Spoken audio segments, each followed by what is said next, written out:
नमस्कार बच्चों। उत्तराखंड सीरीज़ का आज हमारा है 50वां दिन। हमारे चैनल पर चल रही है उत्तराखंड जिला सीरीज़, जिस पर हमने समाप्त करी हरिद्वार जिले के बारे में। कल हमने हरिद्वार जनपद से 25 इम्पोर्टेंट प्रश्न देखे। उसी कड़ी में आज आगे के 25 प्रश्नों को हम यहाँ पर डिस्कस करेंगे। हमारा प्रयास रहता है कि हम जिला सीरीज़ में ज़्यादा से ज़्यादा चीज़ें कवर कराएं और जो परीक्षा में पूछा है या जो छूट चुका है उसको एमसीक्यू सीरीज़ में कवर कराने की पूरी कोशिश करें। आज का पहला प्रश्न है, हरिद्वार को शिव की राजधानी किसने कहा था? हरिद्वार को शिव की राजधानी, ये तो मैंने पढ़ाया भी है, ये कहा था टॉम कायरेट ने। ये क्लियर हुआ। प्रश्न दूसरा है, चीनी यात्री हेन सांग किस वर्ष हरिद्वार आए थे?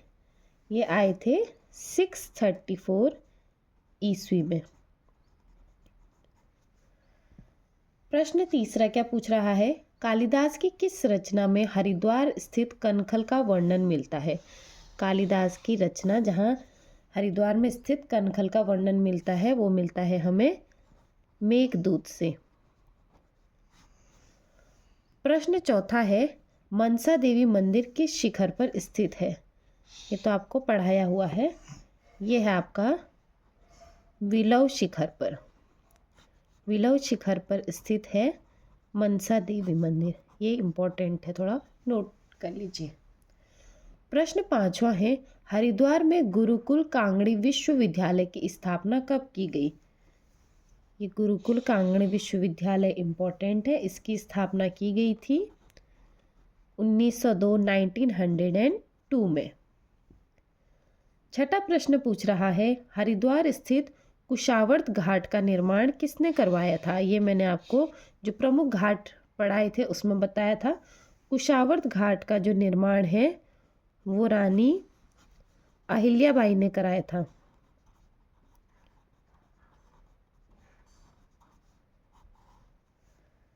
सातवां प्रश्न पूछ रहा है, गंगा को राष्ट्रीय नदी कब घोषित किया गया? इसको गंगा को राष्ट्रीय नदी घोषित किया गया हमारा 4 नवंबर 2008 को। ये आपका मोस्ट इम्पॉर्टेंट क्वेश्चन हो जाता है। प्रश्न आठवां है, हरिद्वार की अधिष्ठात्री देवी कौन है? ये पढ़ाया था मैंने आपको, जब प्रमुख स्थल पढ़ाए थे तो उसमें बताया था हरिद्वार की माया देवी ही हरिद्वार की अधिष्ठात्री देवी हैं। नवा प्रश्न है, जहाँ मनसा देवी हो वहाँ किनका होना अनिवार्य है? ये भी पढ़ाया हुआ ही है, ये है चंडी देवी को। जहाँ मनसा देवी हो वहाँ चंडी देवी का होना तो अनिवार्य ही है।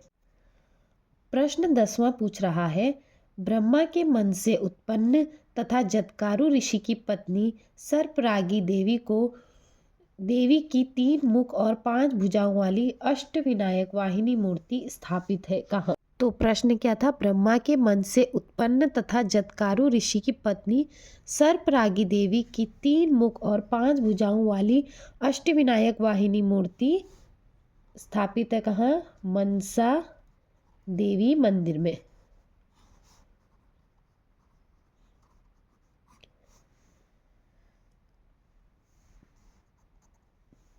ग्यारहवां प्रश्न पूछ रहा है, शांति कुंज की स्थापना कब की गई? तो शांति कुंज हरिद्वार में स्थित है, इसकी स्थापना पूछेगा 1971 में। हरिद्वार स्थित शांति कुंज की स्थापना हुई 1971 में। प्रश्न 12वां है, उत्तराखंड के किस जनपद को उत्तर भारत का केरल कहा जाता है? तो उत्तराखंड के जिस जनपद को उत्तर भारत का केरल कहा जाता है वो है हरिद्वार। प्रश्न 13वां है, एशिया के प्रथम इंजीनियरिंग कॉलेज की स्थापना कब की गई? ये प्रथम इंजीनियरिंग कॉलेज की स्थापना रुड़की में की गई है 1847 में। ये इम्पोर्टेंट क्वेश्चन है। प्रश्न 14 पूछ रहा है, हरिद्वार का पुराना नाम क्या है? हरिद्वार का पुराना नाम क्या था? तो हरिद्वार का पुराना नाम था मायापुरी। प्रश्न 15वां है, सप्तऋषि आश्रम कहाँ स्थित है? तो सप्तऋषि आश्रम हमारा हरिद्वार जिले में स्थित है। यह प्रमुख स्थलों में आपको मैंने पढ़ाया था। प्रश्न 16वां पूछ रहा है, मोहम्मदपुर परियोजना किस नदी पर स्थित है? तो यह हरिद्वार की ऊपरी गंगा नहर पर स्थित है। ऊपरी गंगा नहर पर ही हमारी है मोहम्मदपुर परियोजना। प्रश्न 17वां पूछ रहा है, वैष्णव मत वाले यात्री जो बद्रीनाथ की यात्रा करते हैं वो क्या कहते हैं? वो हरिद्वार को हरिद्वार ही कहते थे।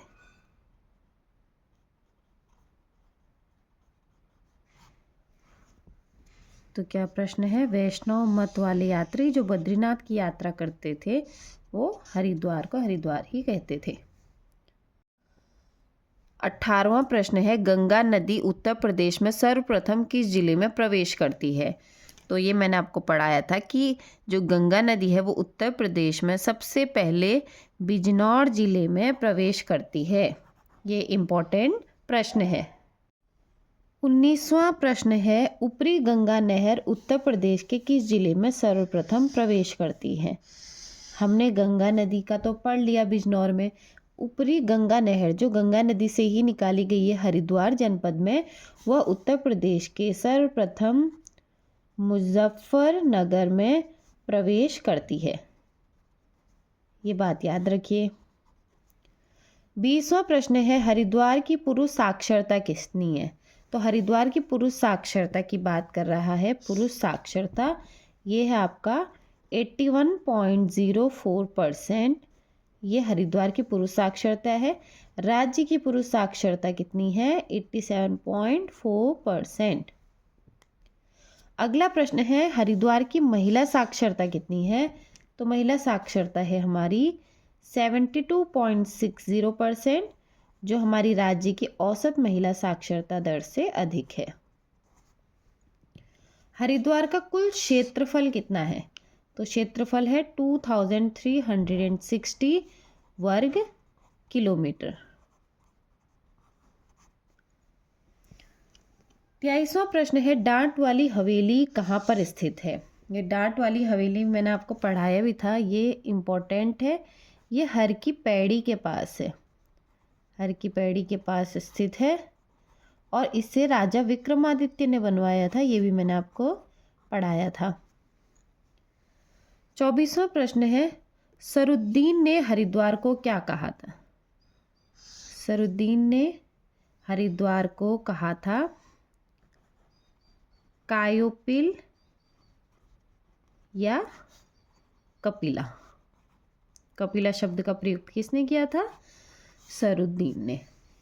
और आज का अंतिम प्रश्न है, महात्मा गांधी ने कब हरिद्वार की यात्रा करी थी? Most important question.